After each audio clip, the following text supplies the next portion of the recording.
समस्त praise the Lord. आसतु आज जीवंत प्रतिज्ञायुक्त वाक्य माने देखि रोमियो 14 तार 7 8 9। कारण आम्भमानक मध्यरु केही आपणा उद्देश्य बंचे नाही एवं आपणा उद्देश्य मरे नाही।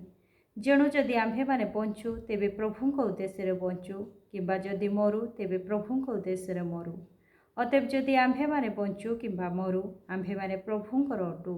कारण ख्रीष्ट जेपरि मृत और जीवित उभयंकर प्रभु हुअंती, से उद्देश्य से मृत्यु भोग कले पुणी पुनर्जीवित हेले। Praise the lord.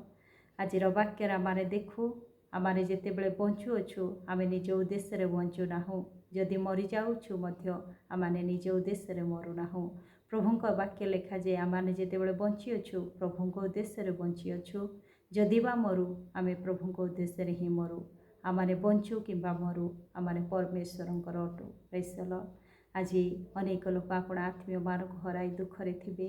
आज परमेश्वर ए वाक्य द्वारा से मान को सांत्वना देवाई चाहती।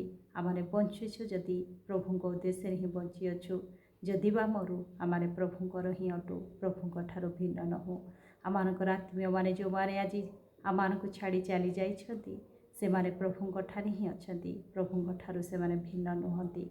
कारण प्रभुंकर वाक्य लेखा जे ता नरे कारण ख्रीष्ट जेपरि मृत और जीवित उभयंकर प्रभु हुअंती, से उद्देश्य से मृत्यु भोग कले पुणी पुनर्जीवित हेले। Praise the lord. प्रभु मृत मानकर मध्य प्रभु अटंती, जीवित मानकर मध्य प्रभु अटंती।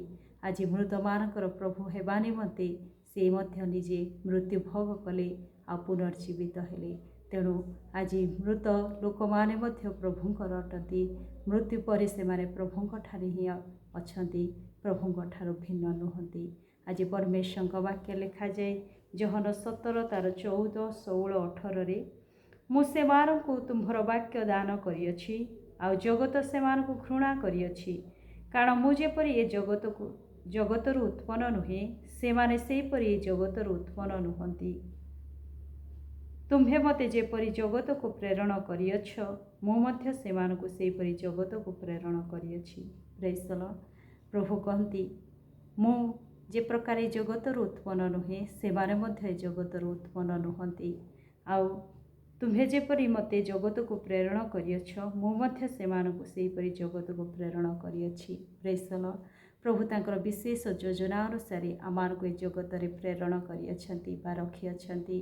आज तांकर से योजना जेतेबेले पूरा हुए से आमानकु तांकर निकट आह्वान करती आमाने परमेश्वर निकट रे चली जाओ।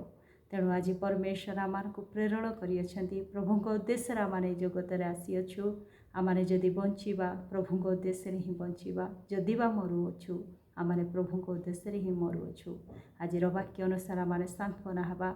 आमानकर प्रत्येक आत्मीय जो मानकु आज हराई अछु से माने प्रभुंक ठारे ही अछंती, प्रभुंक ठारू भिन्न नुहंती। कारण प्रभु मृत और जीवितंकर परमेश्वर अटंती। प्रभु ए वाक्य द्वारा मते आपण मानकु आशीर्वाद करंतु। आमेन।